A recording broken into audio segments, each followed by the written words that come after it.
Dave, the Arena Dude here, and today we're going to have an out of this world conversation with you. We're here to explore the wonders of the universe with two of my favorite people. Joining me is Ohio State University's very own Professor Wayne Schlingman. He's an expert in astronomy, science education, runs the planetarium here at Ohio State University. And of course, we're thrilled to have the one and only Dr. Neil deGrasse Tyson, world-renowned astrophysicist, here to give us a sneak peek into his upcoming live show on October 17th in Columbus at Mershon Auditorium titled The Search for Life in the Universe. Welcome, gentlemen. Yeah, thank you. Thank you. Thank you. You are, kind of out of, I like the space background today. Yeah, I'm Very, floating. and Dr. Schlingman there in the actually in the planetarium, which is very cool today. Hey, let's get right into it because if somebody has never been to one of your live shows, maybe they've seen you on interviews, they've seen you in Cosmos, they've learned a little bit about you from here and there, but what is it when somebody comes to one of your live shows? What can they expect? Uh, well, just to be clear, it is a little weird that I'm in a theater. And what's your moniker again? Theater dude? What is it? Arena dude. I'm the Arena Dude, but yeah, I'll be the theater dude that night. I'm not unmindful that it's a little odd to go to a theater to sit there and listen to an astrophysicist talk to you for 2 hours. That's a little, I admit, that's a little weird. But I've handpicked these subjects. In fact, it goes a little deeper than that. When I'm invited to a city, I offer 10, 15 topics for them to choose from. So I'm not there to sell any. Yes, I always have a book that you can buy, but that's not what's going on here. They pick a topic, and in this theater, they picked for me to choose the search for life in the universe. And I have videos and images and slides and a lot of commentary, updates on what people have been thinking and doing, where people are misthinking this whole notion of life in the universe. So I also point out the delusions and try to bring a dose of sensibility and rationality to this entire exercise. So it's a fun night out. I think of it, especially if you're a geek, it's a geek date night. Think about it that way. We love that. We love that. I guess you just talked about the fact that you're going to be talking a little bit about life in the universe. Where do you think we're going to find life in the universe? Yeah, so invoking our built-in bias, right? There's the life as we know it bias, which is sort of carbon-based, and we happen to like liquid water. All life on Earth, that is. So NASA has had a mantra now going probably since the turn of the century, follow the water. So in whatever the telescopes and space probes and landers, wherever they might find water, then you look more closely where you found the water. You design another mission to follow up on that. And right now, we're pretty sure there's water beneath the surface of Mars, possibly in some kind of aquifers. We don't know if there's a way for it to, Mars is very cold, whether it's warmed up so that it's liquid. We don't know how to thrive in ice, right? So if it's liquid water, maybe there's life on Mars beneath the surface, not on the surface, because Mars doesn't have anything to protect it from the sun's ultraviolet energy. And that ultraviolet light is hostile to life as we know it. It just breaks up the molecules and it's just no good. So you have to look under the surface for life. There's plenty of life under Earth's surface. All right. That's a recent last 30 years or so. Oh my gosh. A huge fraction of the biomass of Earth is not even on Earth's surface. So there's that. And one other place that I'm looking for is one of the moons of Jupiter, Europa, has a ice covered, but tidal stress from tides from Jupiter and other moons pump heat into it, and it melts that ice. And we have all good evidence to say there's an ocean of liquid water, perhaps more water than all the oceans of Earth, sitting beneath this ice layer on Europa. So I want to go ice fishing on Europa, cut a hole, lower our camera, see if anything swims up. And my favorite thought here is if we find life, then what would you call it? You'd have to call them Europeans, right? Because it's Europa. I love it. I'm just thinking. So you're coming to a town that actually has history with all of this. The famous WOW signal was Ohio State's Big Ear Telescope up, which is now a golf course, sadly. Although I think that would be the greatest golf course in the world if you had to, hit par three through a radio telescope. But But we I'd have that forgotten that. famous Thanks for that signal. reminder. That wow signal. Unfortunately, it was a singular Yep. moment, and without a repeating data, it's hard to draw conclusions. So it was a radio signal that, in the din of the cosmic noise, looked like it was sent on purpose. But yeah, there's never been any successful follow-ups. Didn't know it's a golf course now. Okay. Yeah. Not too far north of Yeah, if us. you want to play, I'm sure we can make arrangements. Yeah. Hey, when I said I was going to be talking to you today, my one of my boys said to me, they said, Dad, ask him about the mini moon. Should we be nervous? He says, I feel like we should be more nervous about this mini moon. Don't get me started on the mini moon. Okay. There's countless thousands of asteroids out there. No, they're not countless, but there's like hundreds of thousands, likely millions of asteroids out there. Many of them have orbits that cross Earth orbit or come near to us. So you would expect every now and then one come close enough not to be captured by Earth, because that's dynamically unlikely, but to have its path severely altered by Earth. Do a little loop, a little horseshoe around Earth's orbit. Sure, it happens happened a couple of years ago. Nobody paid attention. We were emerging from COVID. The clickbait wasn't so needed. We had other things to clickbait on. So this one, how big is it? It's the size of a Greyhound bus. Okay, that's tiny in the scheme of things. And to me, if I want to call something a moon, it's got to really earn that. It's got to be in orbit around us. And if you're in orbit, you are gravitationally bound to what you are orbiting. This is not gravitationally bound to us. So it's been the clickbait of the day, and it will continue because it'll sort of hang out in our airspace or our space for the next 5 weeks or 6 weeks or so. But the more we have data on the wayward objects in the solar system, the more frequently these kinds of reports will arrive. By the way, if it's the size of a bus and it's out there in space, you can't see it with your eyes, nor even your backyard telescopes. So the only reason why it's there is because we have experts with really good telescopes that have discovered it. So this is not a spectacle to behold as it unfolds. But like I said, the better our data are on these risk factors of what crosses our path, the more you will hear about this. But it doesn't mean the solar system is getting more dangerous or more spooky. It's always been that way. You just didn't know about it. Didn't know it.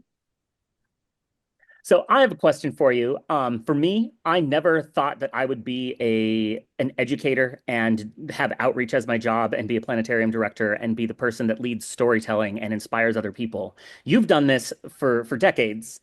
Did you know that when you finished undergrad and graduate school, that this was your career path, that your biggest impact would be the millions of people that you have inspired, and to go out there and learn about science and space and not just believe something because somebody told them, but think critically about it and understand that there's a process to this and we can know things? Yes, science is a process. It's not a satchel of facts. It's a methods and tools of inquiry. So no. In fact, to this day, I really want to dissolve back into the lab with nobody noticing. Okay, I really want to go back to the lab. What had happened was I would give an interview with the press and they would like it and they'd come back and I'd look at my interview and I'd say, well, they spent time with me. I spent time with them. Can I improve on that in any little way? And so I'd think about that. I'd improve on it. Then more would come. And then even more came. And then documentarians would come. And then I have a spot in a documentary. And then Cosmo, one thing leads to another. But I think it's because I valued, even though I'd rather be in a lab, in my public encounters, I valued being effective and taking steps to ever improve that. There are many of us, certainly in the astronomy field, we have a lot of experience reaching the public because the public comes to us. Yeah. Our discoveries make headlines all the time. A rocket launch, a black hole, Pluto, it doesn't matter. It makes headlines. People are always looking up, and we are more in the public mindset and psyche and zeitgeist than probably most other scientific disciplines. Dinosaurs will show up every now and then, but they're not there weekly because kids love dinosaurs, right?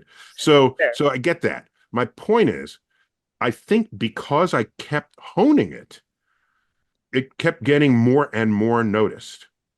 And the honing is you speaking to someone like on the airplane, let's say, are they really paying attention to you? Hmm. Hmm. Are they like trying to wait Uh-huh. for the next drink to order? Like, or are they like leaning in with their eyebrows up? Well, I took notes on this. I mean, mental notes. Yeah. I'd say, well, I use this word and they were like, got into it. I use this word and they didn't. And this word is like bigger and more complicated. So let me tune this. And, oh, here's an older person. I can use a reference to like the Second World War or something, or the Apollo program, something that happened in their lifetime. Here's a kid. Oh, by the way, reaching people of different backgrounds and ages and profiles. To do that, I have found if you come in with a pop culture scaffold, everyone has a pop culture scaffold. That's the definition of pop culture. You don't have to explain to someone who Beyonce is, or Taylor Swift, or Donald Trump, or the Dallas Cowboys. You don't have to explain. They're already in there. So what I do is I find ways to clad this pop culture scaffold with science because they already care about the pop culture or they know about it, and I don't have to start from scratch. And that way, it's already has taproots into what they care about. And these are some of the tactics, I suppose, or let me call them that, that have prompted people to return. And one other thing here, I don't want to use up all the time here. Uh, unless that's the point. I don't know. A tactic is there are also little things like they're uh pedagogical approximations. Okay. Yep. So if you say what shape orbit does Earth take around the sun? Okay. Now most people say, oh, it's an ellipse. Well, if I drew the orbit that Earth takes around the sun, it looks for all the world like a circle. Right. Okay. So, but you said ellipse because people like to show off that they know that, but it's not actually an ellipse. We do loop the loops around the common center of mass between the moon and the Earth. Okay. So it's not ellipse, it's like loop the loops. And so you don't say loop the loops because that'd be too confusing. You don't start out by saying, oh, Earth has loop-to-loop elliptical path. No, you start with something simple, get them to understand that, and then you add the nuance and the detail. Any What about a good giant lesson fire graph? plan would have to proceed that way. Otherwise, people are confused out of the gates. And so these are just little things I do. So no, I had no intentions on any of this. It just came my way. And another thing, if you write your thoughts before you speak them, you you're forced to organize them and to reflect on how, if you care, to reflect on how they will land on the eyes, mind, and ears of a reader. And almost anything I have ever spoken publicly, I have previously written down, which is why there are occasions I can speak in just whole sentences and whole paragraphs. Because, oh, wow, you're articulate, or whatever is the word. No, I write. And the writing forces that organization. Yeah. And it forces you to, and you can write on your own time. There's no pressure. You just Yeah. write. Think about a good word that would go there. And now that's available to you when you communicate with the public. All of this is going on in my public talks, by the way. Well, we are Love we it. are so excited, and I know we could talk for hours, but we are just about out of time. Before I let you go, the show at Mershon Auditorium, October 17th. It's titled "The Search for Life in the Universe." So what excites you most about the search, or what discoveries do you think are just over the horizon? Yeah, it's a great question. NASA is active in this space. All right. By the way, if we've actually been visited by aliens on Earth, it would be odd that they only visited Navy pilots in restricted airspace and to show up as a fuzzy tic tac on a monochromatic screen. That James Webb has detailed photos of gas clouds thousands of light years away, and we got some in our atmosphere, and that's the best you can do. So the data set on Earth has a long way to go before we convince any rational skeptic. So we're actively looking, and I would love to know if there's life in our backyard, in Europa, on Mars, beneath the. I want to know that. I think we'll know that in our lifetimes. And if there is life in our back, it would be microbial, likely. Then, oh my gosh, the likelihood of life elsewhere in the galaxy, that probability rises immensely. And because I think deep down, we don't really want to be alone in the universe. It would be an awful waste of space, to quote the film Contact. I love it. Amen to that. When you want to hear much more of this, of course, you can join us October 17th at Mershon Auditorium, The Search for Life in the Universe with Neil deGrasse Tyson. Appreciate the time today, and we look forward to seeing you here in Columbus. Excellent. Thanks for having me. Thanks for joining Great. us. How cool was that? That was amazing. That's a nice little bucket list item, right? Yes, very much so. I've been dreaming of that my whole life, and I got to do it this year. Very cool. Well, hey, Dr. Schlingman, I appreciate you joining us. And before I let you go, you have a lot of great stuff going on at Ohio State and the planetarium. It's amazing how many people have never been to the planetarium or don't really know what you do. Would you take a minute to tell us kind of what you do and what happens at the planetarium?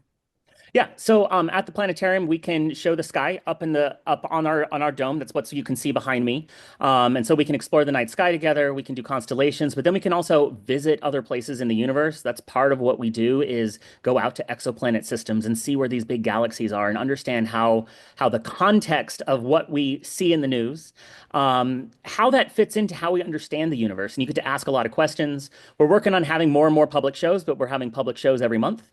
This fall, and we'll continue that in the spring. So that's a way that people can come in, and you can also reserve shows for your groups. And if somebody wants to learn more about the planetarium or visit, what's the best place for them to go? So the best place to find information is our website, planetarium.osu.edu. We keep it very simple. If you want to find the Department of Astronomy, we do astronomy.osu.edu. So that's the easiest way to find us. We do have other public talks that are coming up too. We'll be doing a series of talks at the end of the month after homecoming for talking about the sun and its activity. We saw the solar eclipse in the spring in April. It was beautiful here over Ohio. And then in May, we got a dazzling display from the sun having the aurora light up the skies all the way down to where they were seeing it in the northern skies of Florida. So it was an enormous solar storm. We're going to talk a little bit about that solar activity and how that plays a role here for us here on the Earth. Very cool. That website one more time. Planetarium.osu.edu and astronomy.osu.edu. Dr. Schlingman, great. Thank you for joining us today. I appreciate that. My pleasure. Again, if you wanted to see Neil deGrasse Tyson at Mershon Auditorium, there's tickets available, but not a lot. So you can get them. Definitely want to check on them in advance. And you can do that at ticketmaster.com for the October 17th show. Again, that's at Mershon Auditorium. Thanks, I'm Dr. excited Wayne. about it. Yeah, me too.